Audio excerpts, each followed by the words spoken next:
70세 생일을 넘긴 그해 초봄, 나는 서울행 기차표를 끊었다. 손가락 마디가 시려워도 꾹 참으며 전북 정읍에서 서울까지 가는 표를 예매하던 순간, 가슴 한편에 설렘이 일었다.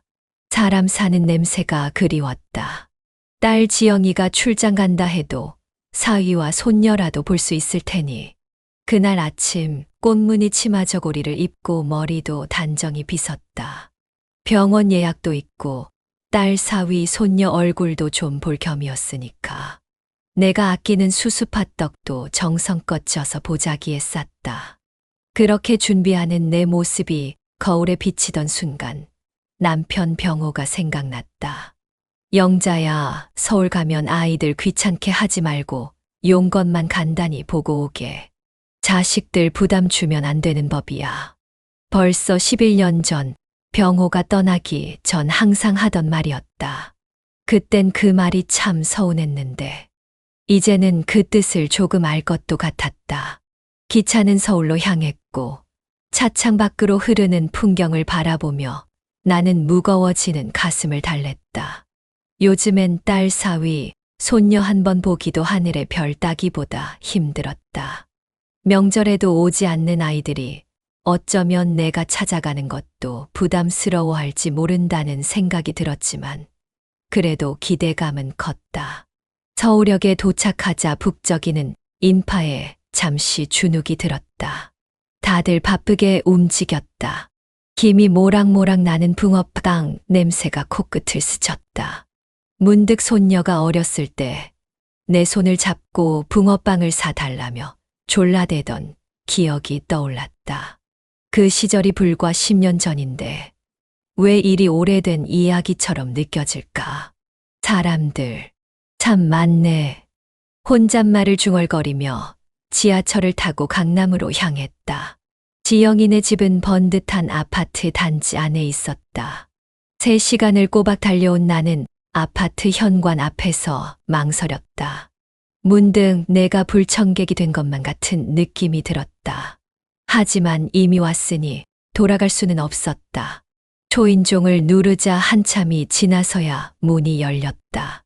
사위가 낯선 사람을 보는 듯한 표정으로 나를 바라보았다. 아, 장모님이셨군요.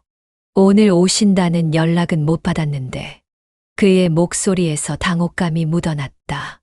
나는 억지로 웃으며 말했다. 미리 연락했는데 지영이가 출장 간다고 해서 내가 서울 볼 일도 있고 해서.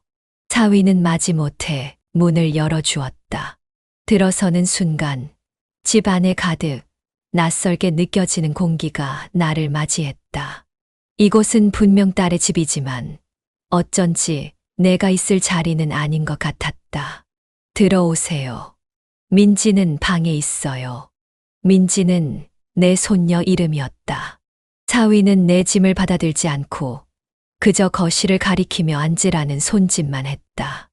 내가 들고 온 보자기며 약봉투가 든 작은 가방이며 옷이 들어있는 캐리어도 사위의 눈에는 보이지 않는 듯했다.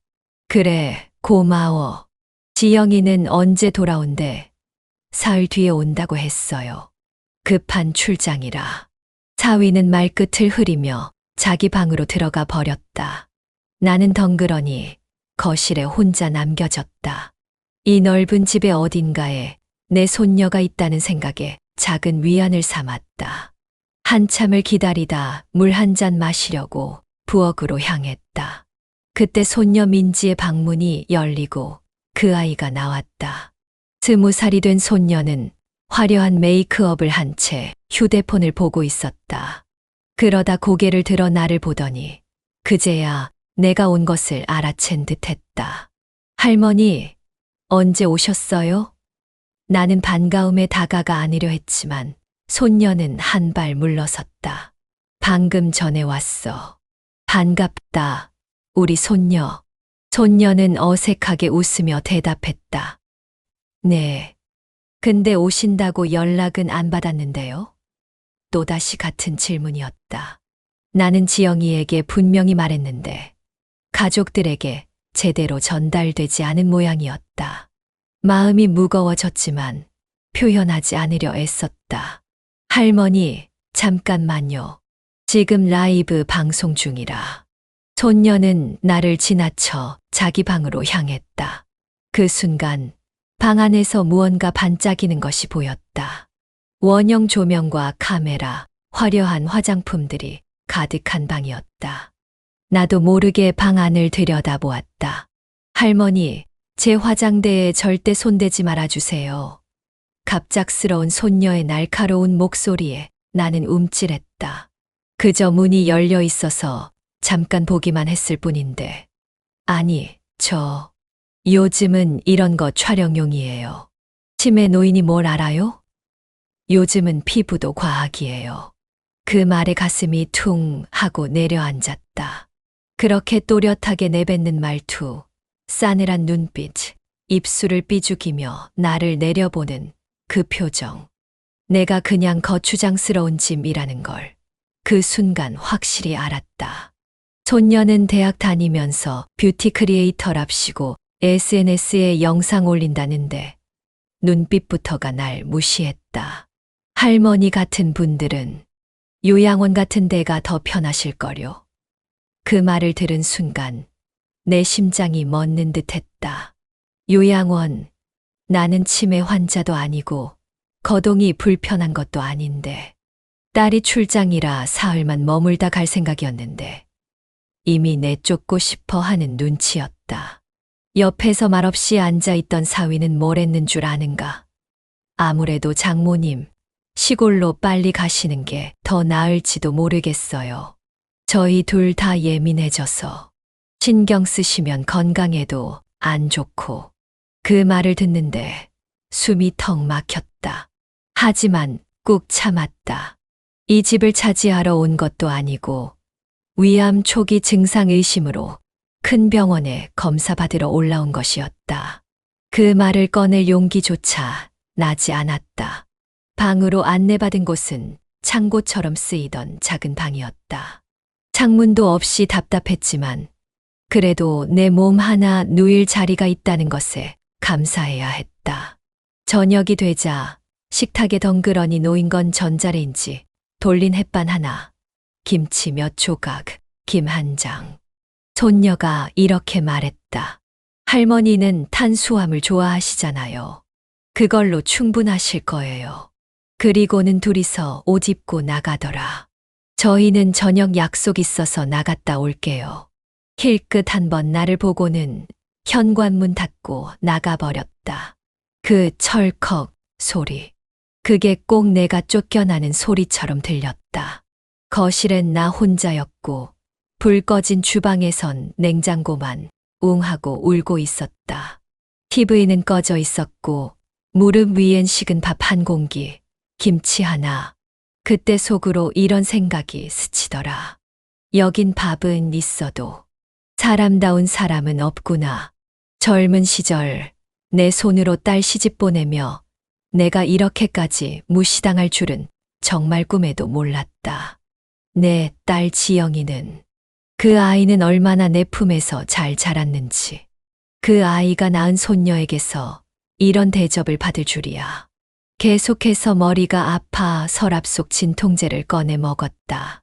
약만 많이 먹어서 그런지 속이 쓰리고 어지럼증이 심해져서 서울 큰 병원으로 가보라는 동네 의사의 소견서를 들고 올라온 것인데 아프단 말도 못 꺼내고 며칠만 볼일 보고 내려갈게. 그렇게 스스로를 달래며 참았다. 그날 밤 손녀 방에서 들려온 말. 지금도 잊혀지질 않는다. 아빠, 할머니 언제까지 있어? 화장실 갈 때마다 마주치니까 진짜 불편해.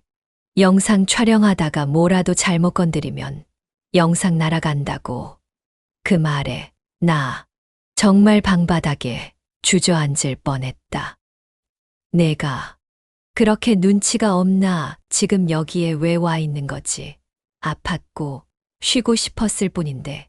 그리고 사위가 민지한테 조용히 말했다. 그냥 할머니는 좀 옛 감성이셔서요. 요즘 세대랑은 많이 다르니까 대화가 잘 안 돼. 내일 말해서 외할머니 댁으로 가시라고 할게. 그래, 옛 감성이라. 그들 눈에는 내가 그저 구닥다리 노인, 시대에 뒤처진 늙은이에 불과했다. 그날 밤 한숨도 못 잤다. 이불 안에서 조용히 울었다. 눈물이 이불 속 베개싯에 스며들어도 누가 위로해 줄 사람 하나도 없었다. 내가 뭘 그렇게 잘못했을까? 혼잣말로 중얼거렸지만 대답해 줄 사람도 손 한 번 잡아줄 사람도 없었다. 낯설고 차가운 그 어두운 방에서 나는 내 존재 자체가 지워지는 듯한 느낌이었다. 세상에서 가장 외로운 밤을 보내고 있었다. 근데 다음 날 아침 그 결정적인 한마디, 내가 끝내 터지게 만든 그 말이 들려왔다. 다음 날 아침 나는 일부러 더 일찍 일어났다. 눈을 뜨자마자 가슴이 무거웠다. 베개에 스며든 눈물 자국은 아직 마르지 않았고 몸은 천근만근. 창밖으로는 새벽빛이 희미하게 스며들고 있었다. 누구보다 먼저 일어나 자취를 감추고 싶었다. 내 존재가 공기 중에 먼지처럼 느껴졌으니까. 화장실로 향하는 복도에서 손녀방에서 들려오는 웃음소리에 발걸음을 멈췄다. 문 틈으로 새어나오는 불빛. 아직도 자지 않고 휴대폰을 보고 있었다. 맞아. 진짜 웃겨. 우리 할머니 시골에서 올라왔는데 완전 구석기 시대 사람 같아. 집에 있으면 냄새도 나고 그냥 그래. 그 말에 심장이 찢어지는 듯했다. 내 손녀가 내 피와 살을 이어받은 그 아이가 나를 두고 친구들에게 그런 식으로 말하고 있었다. 가슴이 터질 것 같은 통증이 밀려왔다. 자신도 모르게 벽에 기대어 숨을 고르는데 하필 그때 화장실에서 사위가 나왔다. 장모님, 벌써 일어나셨어요? 그의 목소리에는 놀람보다 귀찮음이 묻어 있었다. 잠옷 차림으로 머리를 헝클어뜨린 채 내게 시선 한 번 주지 않고 지나쳤다. 마치 내가 집안 구석에 오래전부터 있는 가구처럼 그저 존재할 뿐인 것처럼. 부엌으로 향했다. 싱크대에 가서 물을 틀고 어제 그 햇반 그릇이랑 김 접시와도 씻으려 했다. 물소리가 조용한 아파트에 울려 퍼질까 싶어 수도꼭지를 살짝만 열었다. 손이 떨렸다. 어제의 모욕감이 아직도 온몸에 남아 있었다. 그런데 싱크대 한켠에 손녀의 컵이 눈에 띄었다. 귀여운 캐릭터가 그려진 분홍색 머그잔. 그래도 내 손녀니까 사랑하는 마음으로 조심스럽게 헹궈서 마른 수건으로 잘 닦아놨다. 손끝으로 컵의 둘레를 따라 부드럽게 문질렀다. 조금이라도 손녀에게 내 사랑을 보이고 싶었다. 할머니, 지금 뭐 하는 거예요? 고막을 찢는 듯한 날카로운 목소리. 손녀가 부엌 문간에 서서 얼굴을 붉히며 비명을 질렀다. 마치 내가 무슨 대역죄라도 저지른 것처럼. 제 컵에 손대지 말라니까요. 할머니 손에 묻은 주름진 손자국이 그대로 보이잖아요. 이건 제가 SNS 촬영용으로 쓰는 소품이라고요. 오염되면 어떡해요? 치매 노인이 뭘 알아요? 요즘은 컵 세척도 과학이에요. 그 말이 얼마나 싸늘하고 무례하던지. 나는 그만 컵을 떨어뜨릴 뻔했다. 주름진 손자국이라니. 치매 노인이라니. 순간 손이 벌벌 떨렸다. 심장이 쿵쾅거렸다. 눈앞이 하얗게 변하고 귀에서는 윙윙거리는 소리가 들렸다. 그래, 알겠다. 미안하구나. 결국 그 말이 내 입에서 나왔을 땐 이미 내 영혼은 반쯤 죽어가고 있었다. 억지로 짓는 미소 뒤로 눈물이 고였다. 그때 사위가 거실에서 신문을 보다 말고 냉랭하게 말했다. 장모님, 그냥 아무것도 안 하시는 게 나을 것 같아요. 우리 생활 방식이랑 장모님은 좀 많이 안 맞으니까. 그 말에 둘이 서로 눈빛을 교환하는 것이 보였다. 공모자처럼 비밀을 공유하는 자들처럼. 나는 그 자리에 얼어붙었다. 내가 이 집에서 얼마나 불청객인지 다시 한번 뼈저리게 느꼈다. 방으로 돌아와 짐 가방을 열었는데 한쪽 구석에 놓인 약봉투가 보였다. 하얀 봉투 위에 검은 글씨로 적힌 내 이름과 복용법. 자세히 보니 위암 전조 증상 의심이라는 글자가 적혀 있었다. 며칠 전부터 속이 더부룩하고 어지럼증이 심해서 서울 큰 병원으로 가보라는 동네 의사의 소견서를 들고 올라온 것인데 이 상황에서 누구에게 말할 수 있었을까? 내 아픔, 내 두려움을 말한다고 누가 귀 기울여 줄까? 병원 예약일까지 아직 사흘. 그 사흘이 지옥 같은 시간으로 느껴졌다. 딸은 출장 중이라 이 고통을 혼자 삼키고 있었다. 손을 씻고 화장실에서 거울을 보니 머리는 엉망이고 눈가엔 주름이 깊었다. 형광등 불빛 아래 더욱 선명해진 주름들. 이마에 깊은 고랑, 목에 늘어진 살, 손등의 갈색 반점들. 내가 언제 이렇게 늙었지? 이젠 사람 취급도 못 받네. 이런저런 생각을 하며 머리를 빗는데 문득 예전 남편 생각이 났다. 영자야, 자네는 자식들한테 너무 기대지 마. 기대는 클수록 무너질 때 더 아프다. 자네가 귀한 만큼 자네를 알아주는 사람만 곁에 두게나. 남편 병호는 항상 현실적인 사람이었다. 말은 툭툭 던지면서도 내 손 꼭 잡아주던 사람이었는데 그 사람 떠난 지 벌써 11년이 지났다. 빗살이 머리카락을 지나갈 때마다 그의 목소리가 귓가에 맴돌았다. 그가 살아있었다면 이런 대접을 받지는 않았을 텐데 그때는 생각했다. 그래도 자식이 최고지. 남편 없으면 하나 있는 자식한테 의지하며 사는 거지. 근데 그 믿음이 지금 이 낯선 아파트 거실 바닥 위에서 산산조각 나고 있었다. 눈앞에 텅 빈 밥그릇이 그걸 말해주고 있었다. 그릇 바닥에 비친 내 모습이 왜 이리 초라해 보이는지. 아침 식사 시간 테이블에 앉으니 사위는 말없이 신문만 보고 있었다. 손녀는 휴대폰만 보며 아침을 먹는 둥 마는 둥. 내게는 아무도 음식을 건네주지 않았다. 그저 텅 빈 자리와 빈 그릇만이 내 몫이었다. 용기를 내어 물었다. 오늘 아침은 뭐 먹니? 손녀가 짜증스럽게 대답했다. 할머니, 냉장고에 햇반 있잖아요. 그거 데워 드세요. 저희는 다이어트 중이라 간단히 먹어요. 그 순간 사위가 큰 한숨을 내쉬며 신문을 접었다. 장모님, 사실 할 말이 있어요. 그의 목소리는 차가웠고 눈빛은 더 차가웠다.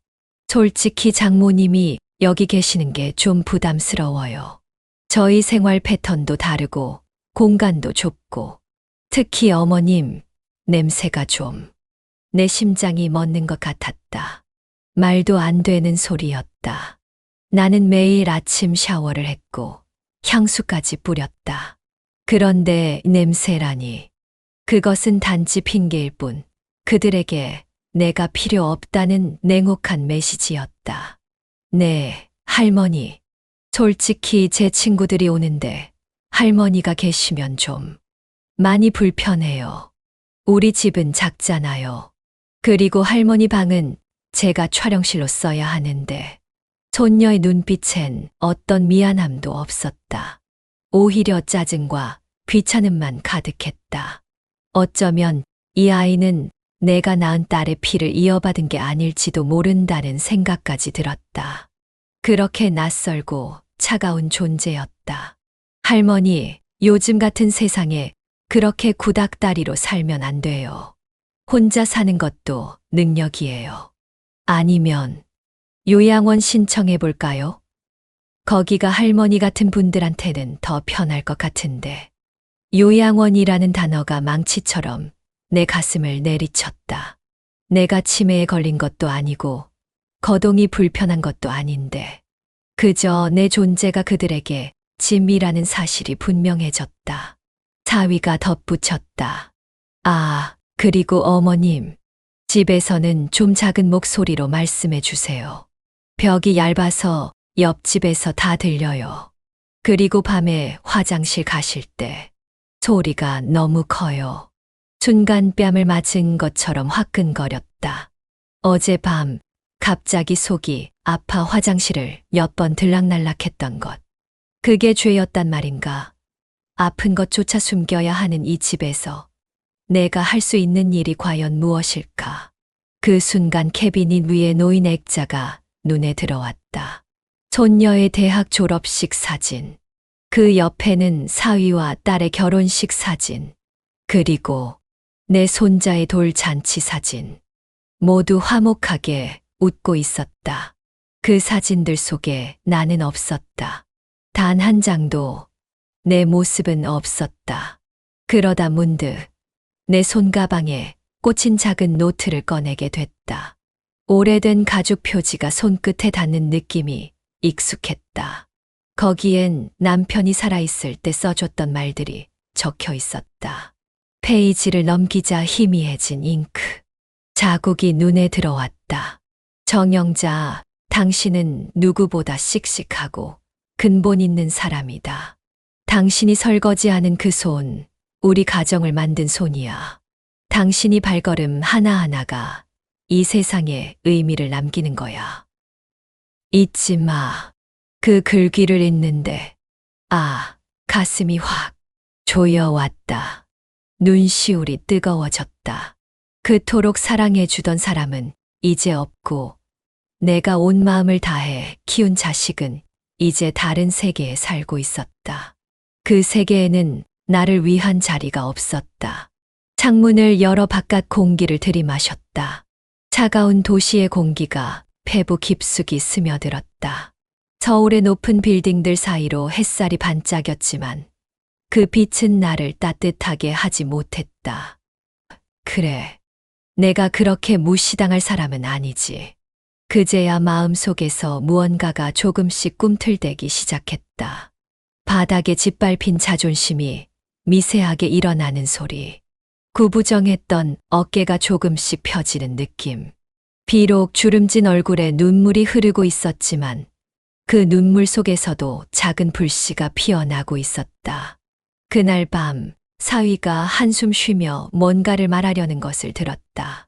방문 틈으로 새어나오는 그들의 대화. 여보, 장모님. 아무래도 이대로는 안 될 것 같아. 솔직히 많이 불편해. 특히 우리 민지가 그렇게 말한다면. 알아요. 엄마도 내가 출장 끝나면 가실 거라고 생각했겠지만. 그건 그렇고 혹시 병원은 가보셨대요? 병원, 그냥 구실 아닐까. 그리고 자꾸 우리 서류랑 물건들 보시는 것도 좀. 그 말에 딸이 대답하는 소리가 들렸다. 글쎄, 엄마가 그럴 리가. 일단 내일 저녁에 내가 도착할 테니. 딸도 없는 딸집 작은 방에 누워 가만히 눈을 감았다. 천장에 맺힌 창밖 가로등 불빛이 흔들렸다.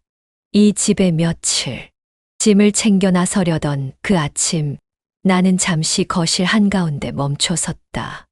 이미 결심은 했지만 발이 떨어지지 않았다. 딸이 아니라 손녀 집으로 온 것부터가 실수였나. 혹시 내가 좀 더 참았어야 했을까. 그러나 어제 밤 방 안에서 들려온 사위와 손녀의 대화가 귓가에 맴돌았다. 이번 주말에 할머니 방에 CCTV 달자. 치매 같은 거 있으면 어쩌려고. 맞아요. 내 화장품도 자꾸 만지고.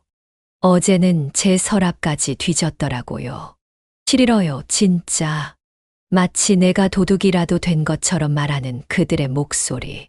위암 전조 증상을 의심하는 병원 소견서도 말하지 못한 채 이제 그들에게 나는 방해물이자 감시 대상이 되어버렸다. 거실을 가로질러 현관으로 향하는데 TV 옆에 놓인 사위의 태블릿 PC 화면이 켜져 있는 것이 보였다. 무심코 스친 화면에 익숙한 도면이 지나가는데 순간 나도 모르게 발걸음이 멈췄다. 파란 선으로 그려진 설계도, 향동 신도시 복합문화센터 조감도. 저거 아직도 이 구조 쓰는구나.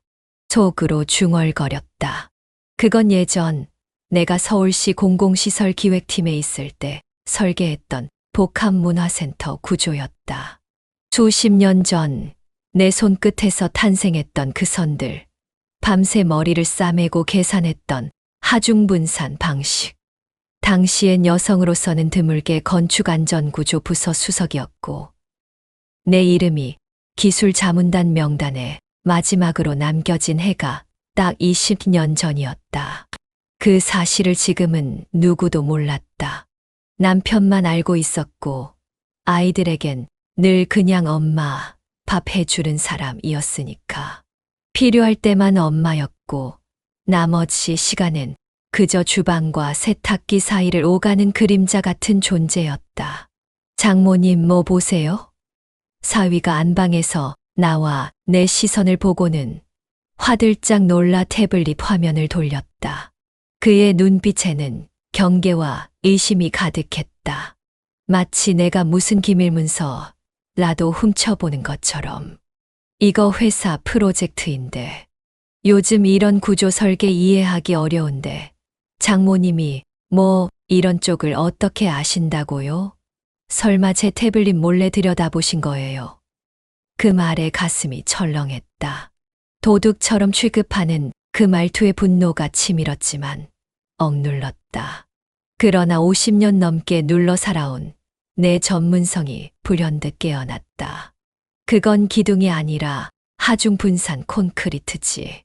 저런 식으로 중앙부에 하중을 몰아넣으면 지하 통풍이 안 되고 여름에 곰팡이 피어. 그런 결함은 내 조감도에 표시 안 돼 있더구만. 그 말에 사위가 순간 말을 잃었다. 넥타이를 매던 손이 공중에 멈췄다. 안경 너머로 당혹감이 가득한 눈빛. 감히 장모님이 그것도 자신의 전문 분야에 대해 지적하다니. 그가 믿을 수 없다는 듯 코웃음을 쳤다. 장모님, 농담도 웃기셔야죠. 이거 제가 1년 넘게 연구한 설계안인데 나이 드신 분이 대충 보고 뭘 알겠어요? 나는 그저 조용히 구겨진 목도리를 매만지며 말했다. 괜히 했네. 괜한 말 해서 또 잔소리한다고 할라나 싶었네. 그래도 이왕 말이 나온 김에 그 지하 주차장 환기구 위치도 검토해봐. SH공사 시절에 그런 설계 때문에 하자 보수 한참 했었으니까. 그 순간 사위의 얼굴이 하얗게 변했다. 그가 떨리는 목소리로 물었다. 장모님, 혹시 SH공사에서 일하신 적이? 나는 대답 대신 조용히 그저 살짝 웃었다. 그 웃음 속에 내 평생의 자부심과 깊은 한숨이 녹아 있었다. 내 이름이 도면에 적혀 있을 거야. 정영자. 그냥 주부가 아니라 기술사 정영자. 사위는 한 발 물러서며 태블릿을 들여다보았다. 화면을 빠르게 넘기던 그의 손이 딱 멈췄다. 그리고 놀란 눈으로 나를 쳐다보았다. 세월의 무게와 주름에 가려져 있던 내 정체성이 그제야 그의 눈에 보이기 시작한 것이다. 근데 그 뒤에 또 하나 예상치 못한 일이 터졌다. 손녀가 찍어 올린 SNS 영상. 옛날 할머니와 함께하는 레트로 라이프 브이로그라며 내 얼굴이 슬쩍 나간 장면이 생각보다 커졌던 것이다. 으휴, 이 구닥다리 할머니랑 살아보기 챌린지 중. 오늘은 시골 할매가 만든 김치찌개예요. 촌스러워 보여도 맛은 있대요. 여러분도 도전해보세요. 내가 정성껏 끓인 김치찌개를 두고 구닥다리, 촌스럽다며 비웃던 그 영상. 그런데 영상을 본 누군가 댓글을 달았다. 잠깐만요. 이분 혹시 예전에 SH공사 기술자문위원 하셨던 정영자 박사님 아닌가요? 대학 때 교수님이 늘 언급하시던 분인데 우리나라 여성 건축가 1세대시잖아요. 순식간에 댓글들이 달리기 시작했다. 헐, 맞다. 건축학과 교과서에도 나오는 분인데. 우와, 살아계셨구나. 엄청난 분이신데 왜 이렇게 모시고 계시는 거죠? 정영자 박사님 강연 들었던 사람입니다. 존경합니다.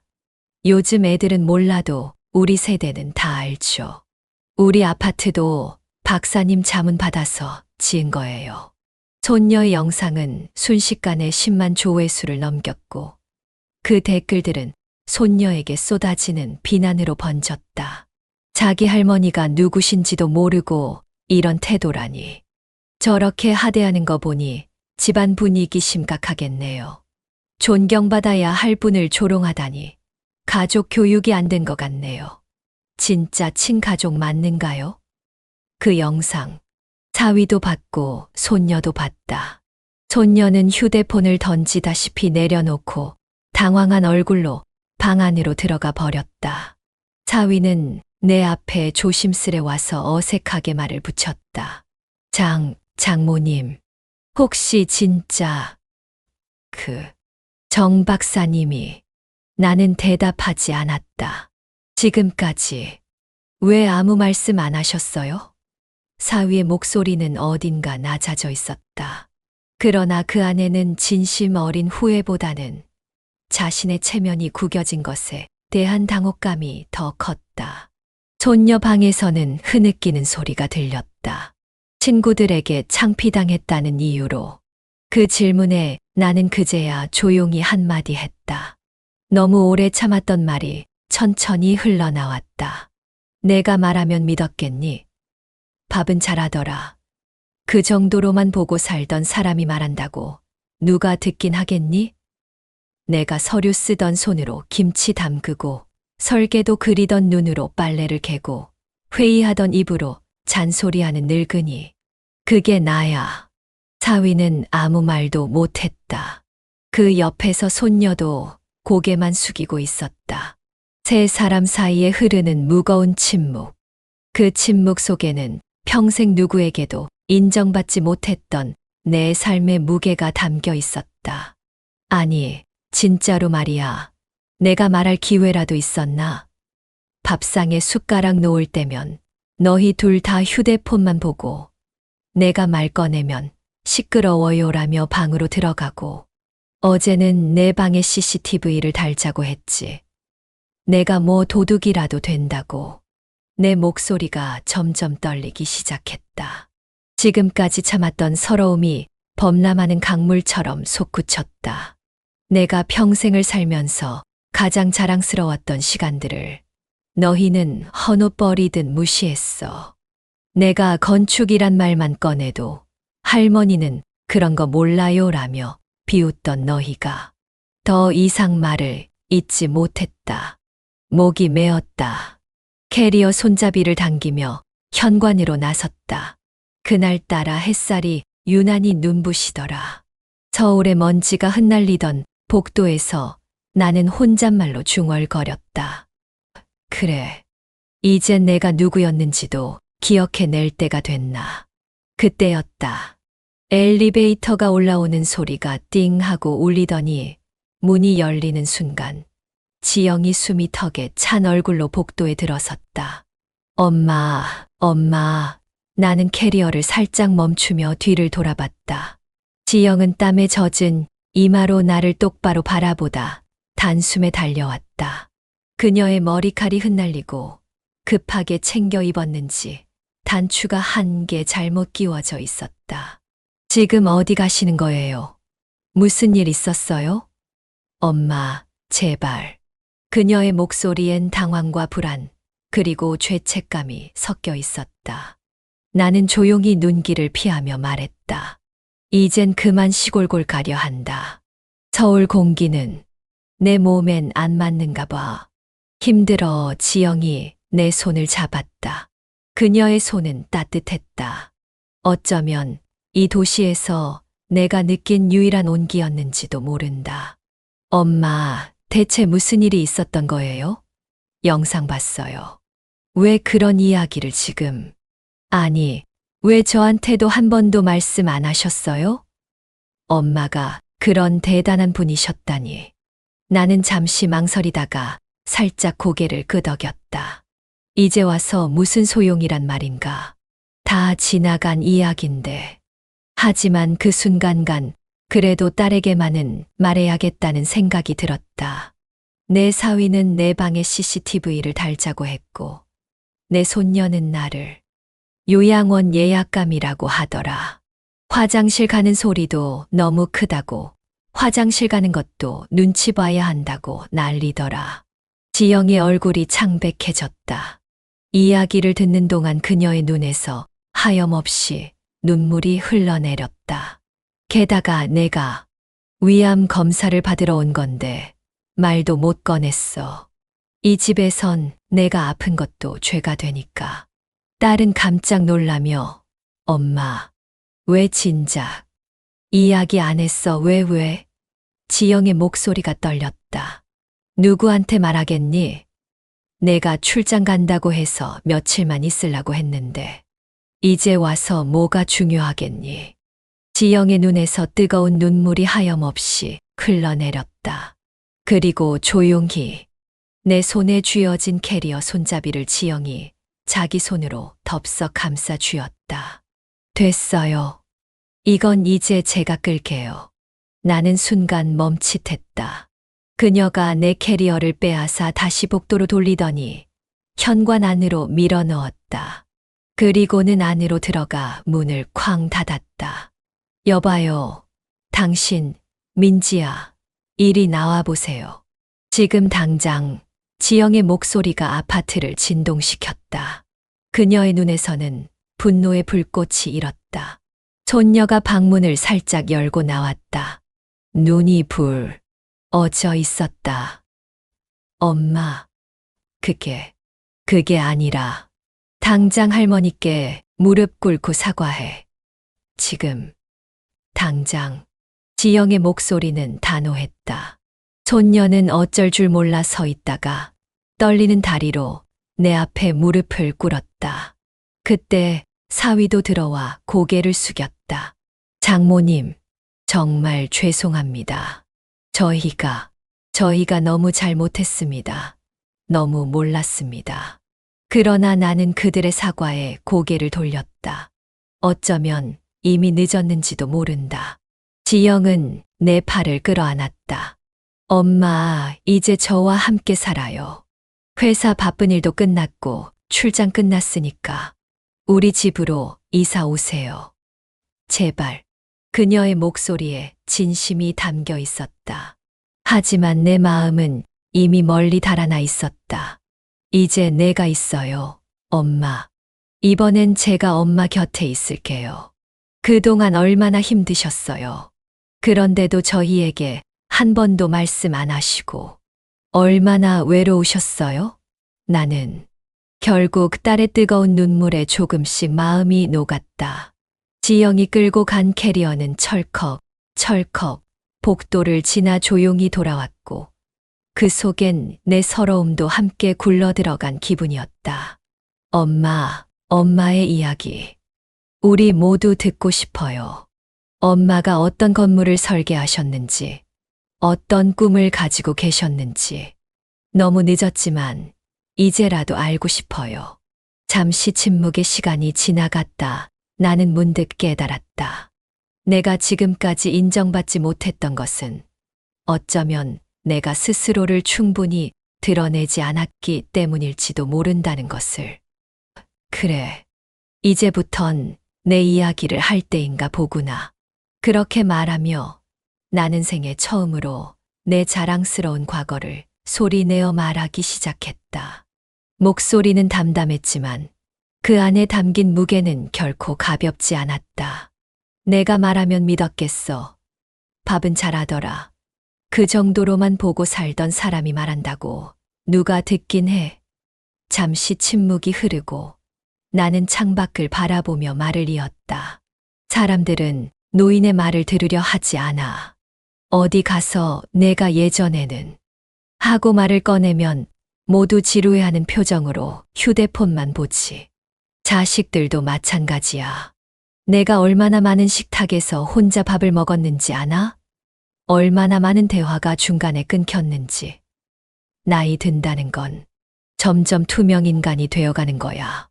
너희 장인이 살아계셨을 땐 그래도 내 말에 귀 기울여주는 사람이 있었지. 그 사람 떠나고 나서 내 목소리는 점점 작아져만 갔어.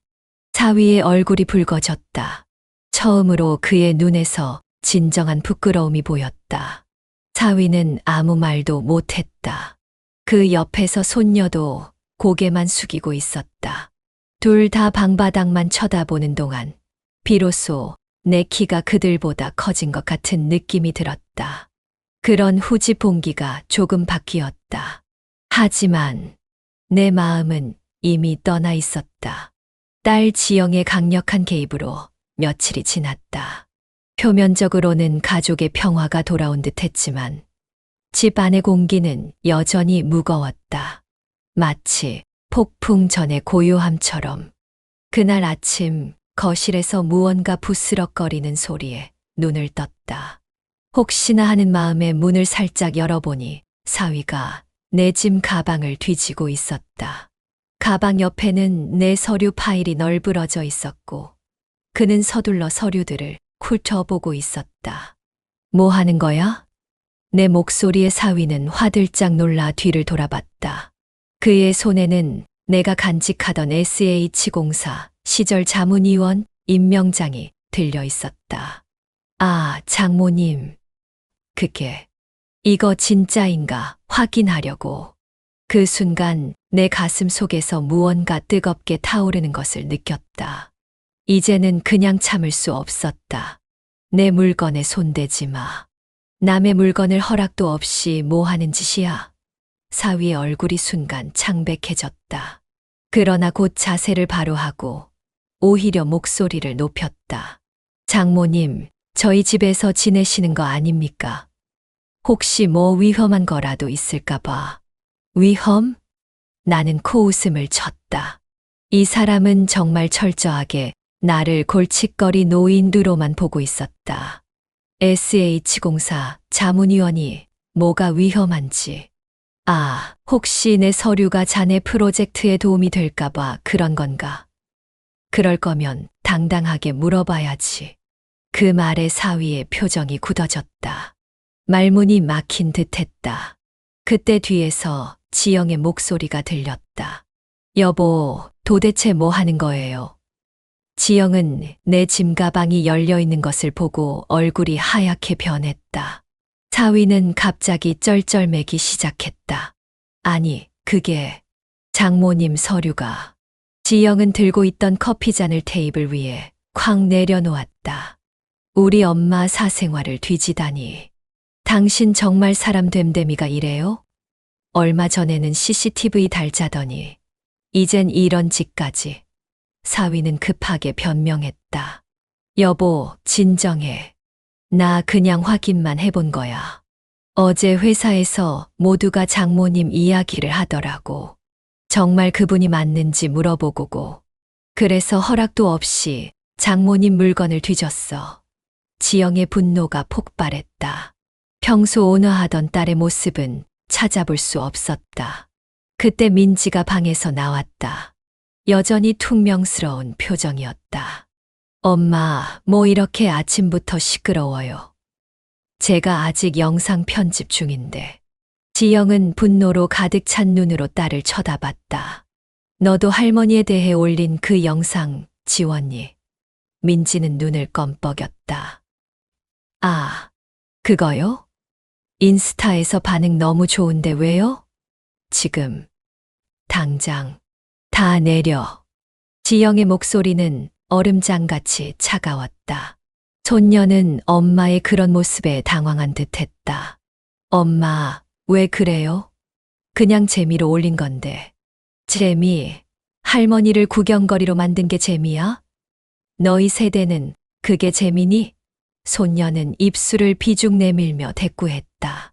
할머니가 그렇게 대단한 분이신 것도 엄마도 몰랐잖아요. 저한테만 뭐라 그래요? 그 말에 지영의 얼굴이 순간 굳어졌다. 날카롭게 쏘아붙이려다 문득 나의 얼굴을 돌아봤다. 그리고 깊은 한숨을 내쉬었다. 맞아. 나도 엄마를 몰랐어. 평생을 함께 살았는데 내가 얼마나 부끄러운 딸인지. 지영의 눈에 한없이 눈물이 흘러내렸다. 그 모습을 보니 내 마음도 아팠다. 지영아, 나는 조용히 딸의 이름을 불렀다. 너한텐 난 언제나 엄마였으니까. 괜찮아. 하지만 지영은 고개를 저었다. 아니에요, 엄마. 괜찮지 않아요. 나도 엄마를 그저 엄마로만 봤어요.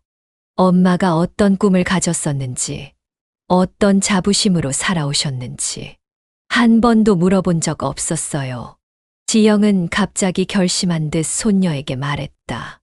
내 할머니가 설계한 건물 앞으로 지금 당장 가자.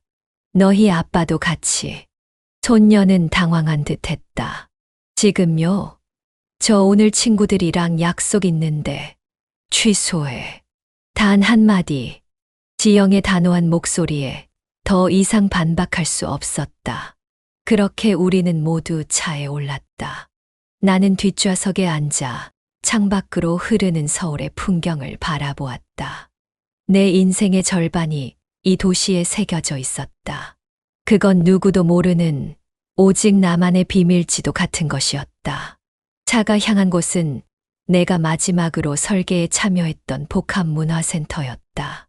지금은 많이 바뀌었겠지만 근본적인 뼈대는 남아있을 터였다. 건물 앞에 도착해 차에서 내리자 놀랍게도 입구에는 사람들이 모여 있었다. 플래카드까지 걸려 있었다. 정영자 박사님을 찾습니다. SH공사 30주년 기념 행사에 초대합니다. 나는 그 광경에 당황했다. 내 이름이 적힌 현수막이라니. 그때 한 중년 남성이 우리를 발견하고 달려왔다. 혹시 정영자자 박사님이신가요? 사위와 손녀는 그 광경에 입을 다물지 못했다. 지영이 앞으로 나서서 말했다. 네, 제 어머님이세요. 그 남성은 기쁨에 찬 목소리로 말했다. 정말 다행입니다. 저희가 찾아다녔어요. 30주년 기념식에서 꼭 뵙고 싶었거든요. 박사님 설계가 없었다면 이 건물은 존재하지 않았을 겁니다. 나는 어색하게 웃었다. 그렇게까지 할 것은 없는데. 아닙니다. 정말 대단한 분이세요. 저는 어릴 적부터 이 문화센터에서 자랐어요. 지금은 건축가가 되어 이곳의 보수 공사를 맡고 있습니다. 박사님의 설계를 공부하면서 건축가의 꿈을 키웠어요. 그 순간 내 옆에 있던 손녀의 표정이 변했다. 어떤 깨달음이 번개처럼 스쳐 지나간 듯 했다. 그녀는 처음으로 진심 어린 시선으로 나를 바라보았다. 사위는 당혹스러운 표정으로 서 있었다. 지영이 약간은 냉소적인 미소를 지으며 그에게 속삭였다. 이제 믿어지나요? 우리 엄마가 어떤 분이신지. 우리는 건물 안으로 안내받았다. 로비에는 놀랍게도 내 사진과 함께 간략한 양력이 전시되어 있었다. 잊혀진 여성 건축가 시리즈라는 제목 아래 내 이름이 큼지막하게 적혀 있었다. 이게 다 어디서? 나는 감동의 말문이 막혔다. 그 자리에서 즉석 미니 인터뷰가 진행되었다. 내가 이 건물을 설계할 때의 이야기, 여성으로서 겪었던 어려움, 그리고 건축에 대한 나의 철학. 평생 묻어두었던 이야기들이 물밀듯이 쏟아져 나왔다. 인터뷰가 끝나고 밖으로 나오자 사위가 내 앞에 고개를 숙였다. 장모님, 정말 죄송합니다. 제가 너무 무례했습니다. 그의 목소리는 떨리고 있었다. 진심이 묻어 있었지만 이미 늦었다는 생각이 들었다. 그는 계속해서 말을 이었다. 제가 장모님을 제대로 알려고 하지 않았고, 오해했고, 심지어 의심까지 했습니다. 용서해 주십시오. 나는 그를 잠시 바라보다가 조용히 말했다. 용서는 시간이 필요해. 하지만 이제라도 알게 되었으니 다행이지. 손녀도 눈물을 흘리며 내 앞에 섰다. 그녀의 화려한 메이크업이 눈물에 번져 있었다. 할머니, 저도 정말 죄송해요. 제가 얼마나 어리석었는지. 나는 손녀의 어깨를 토닥였다. 너도 이제 알게 됐으니 괜찮아. 그러나 지영은 그들을 향해 더 단호한 목소리로 말했다. 미안하다고 하면 다 해결될 줄 알아요. 말로만 미안하다고 해도 죄송하다고 해도 끝날 일이 아니에요. 행동으로 보여줘야죠. 그날 집으로 돌아오는 길 모두가 침묵했다. 각자의 생각에 잠겨 있었다. 나는 창밖으로 흐르는 서울의 풍경을 바라보며 생각했다. 내가 만든 건물들이 아직도 서 있구나. 내가 그린 선이 아직도 사람들의 삶을 감싸고 있구나. 집에 도착하자 저녁 뉴스 시간이었다. 놀랍게도 화면 속에는 내 모습이 비춰지고 있었다. 오늘 SH공사는 30주년을 맞아 잊혀진 여성 건축가를 재조명하는 특별 기획전을 개최했습니다. 특히 정영자 박사는 우리나라 여성 건축가 1세대로 그동안 알려지지 않았던 온 가족이 놀란 표정으로 TV를 바라보았다. 특히 손녀는 입을 다물지 못했다. 할머니, 완전 유명인사시네요. 뉴스가 끝나자마자 손녀의 휴대폰이 쉴 새 없이 울렸다. SNS에 올렸던 그 영상이 이제는 전혀 다른 의미로 퍼지고 있었다. 할머니, 이거 봐요. 제 팔로워가 3만 명이나 늘었어요. 다들 할머니가 누구신지 알고 싶어 해요. 지영은 딸의 휴대폰을 빼앗아 화면을 보더니 한숨을 쉬었다. 내가 할머니를 조롱한 그 영상에 달린 댓글 좀 봐. 사람들이 널 어떻게 생각하는지.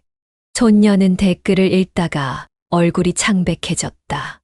자기 할머니가 누구신지도 모르고 저렇게 대하다니 정말 부끄러운 세대네요. 할머니 존경하는 사람으로서 이 영상은 정말 보기 불편합니다. 우리 시대의 여성 건축가 개척자를 이렇게 대하다니. 손녀의 눈에서 눈물이 흘러내렸다. 진심 어린 눈물이었다. 그녀는 폰을 내려놓고 내게 다가왔다. 할머니, 정말 미안해요. 제 영상 다 내릴게요. 그리고 사과문도 올릴게요. 나는 그저 고개를 끄덕였다. 내 마음은 이미 평온해지고 있었다. 오랫동안 숨겨왔던 내 자부심이 다시 피어오르는 것을 느꼈다. 그날 밤 나는 침대에 누워 천장을 바라보았다. 오늘 하루 만에 내 인생이 다시 조명받았다. 하지만 가장 중요한 건 내 가족이 비로소 나를 진정으로 보기 시작했다는 것이었다. 문득 손녀가 방문을 두드렸다. 할머니, 들어가도 돼요? 그래, 들어오렴. 손녀는 조심스럽게 내 방으로 들어왔다. 그녀의 손에는 액자 하나가 들려 있었다. 이거, 엄마가 할머니 상패를 새로 액자에 넣었대요. 제가 드리고 싶어서요. 그것은 내가 SH공사에서 받았던 감사패였다. 이제는 깨끗한 유리 액자 안에 보관되어 그 가치가 더 빛나 보였다. 할머니, 제가 이거 버리려고 했던 거 정말 미안해요. 저는 그냥 알아. 내가 그 가치를 몰랐던 거지. 손녀는 눈물을 흘리며 내 손을 잡았다. 할머니 이야기 모두 다 듣고 싶어요. 할머니가 설계한 모든 건물도 보고 싶고, 제가 할머니를 정말 자랑스럽게 생각해요. 그 말에 내 마음속 깊은 곳에서 무언가가 녹아내렸다. 오랫동안 굳게 닫아두었던 문이 서서히 열리는 느낌이었다. 그래, 내일부터 천천히 들려줄게. 내가 설계한 건물들, 그리고 그 시절의 이야기를. 손녀는 눈물을 닦으며 환하게 웃었다. 그 웃음 속에서 나는 희미하게 어린 시절의 지영을 보는 것 같았다. 그때 지영이 방 안으로 들어왔다. 그녀의 손에는 오래된 스케치북이 들려 있었다. 엄마, 이거 찾았어요. 예전에 시골 창고에서 본 적 있는데 엄마가 그리신 설계도들이죠. 지영은 잊혀진 내 스케치북을 소중히 들고 있었다. 나도 잊고 있었던 내 꿈의 흔적들. 그것을 보는 순간 오래전에 접어두었던 열정이 다시 타오르는 것을 느꼈다. 그건 내가 아직 꿈꾸던 시절의 그림들이야. 지영의 눈에 눈물이 고였다. 엄마, 이제부터는 제가 엄마의 꿈을 지켜드릴게요. 평생 묻어두셨던 그 재능과 자부심을 이제는 세상이 알아야 해요. 그녀의 목소리에는 단호함이 있었다. 그리고 이제 나는 그것을 거부할 이유가 없었다. 그래, 이제는 내 이야기를 할 때가 됐나 보구나. 방 안에는 달빛이 고요히 내리쬐고 있었다. 나는 오랜만에 마음의 평화를 느꼈다. 내 인생의 겨울이 지나고 새로운 봄이 오는 것 같았다. 아직 늦지 않았다. 내 꿈과 자부심을 다시 찾기에는. 이렇게 저의 이야기는 끝이 납니다. 평생을 살아오며 깨달은 것이 있다면 사람은 서로를 진정으로 알아갈 때에만 비로소 관계가 시작된다는 것입니다. 겉모습만으로, 나이만으로, 직업만으로 사람을 판단하면 그 사람의 진짜 가치는 절대 볼 수 없습니다. 제 이야기를 들으시면서 어떤 생각이 드셨나요? 혹시 여러분의 가정에도 주변에도 저와 같은 보이지 않는 존재가 있지는 않은지 돌아봐 주시길 바랍니다. 부모님, 조부모님 또는 이웃의 어르신들. 그분들이 어떤 이야기를 품고 계신지, 어떤 꿈을 살아오셨는지 한 번이라도 물어본 적이 있으신가요? 세대 간의 벽은 높지만 그 벽을 넘는 것은 결국 관심과 존중과 사랑입니다. 저처럼 평생 자신의 가치를 숨기고 살아온 분들이 많습니다. 그런 분들의 이야기에 귀 기울여 주세요. 그 속에서 여러분은 놀라운 지혜와 감동을 발견하게 될 것입니다. 오늘 저의 이야기가 여러분의 마음에 작은 울림이 되었다면 구독과 좋아요로 응원해 주세요. 또 다른 감동적인 이야기로 찾아뵙겠습니다. 그리고 알림 설정을 해두시면 새로운 이야기가 올라올 때마다 가장 먼저 만나보실 수 있어요. 마지막으로 여러분의 주변에 있는 소중한 사람들에게 오늘 꼭 한마디 건네보세요. 당신의 이야기가 궁금해요. 그 한마디가 누군가의 인생을 바꿀지도 모릅니다. 감사합니다.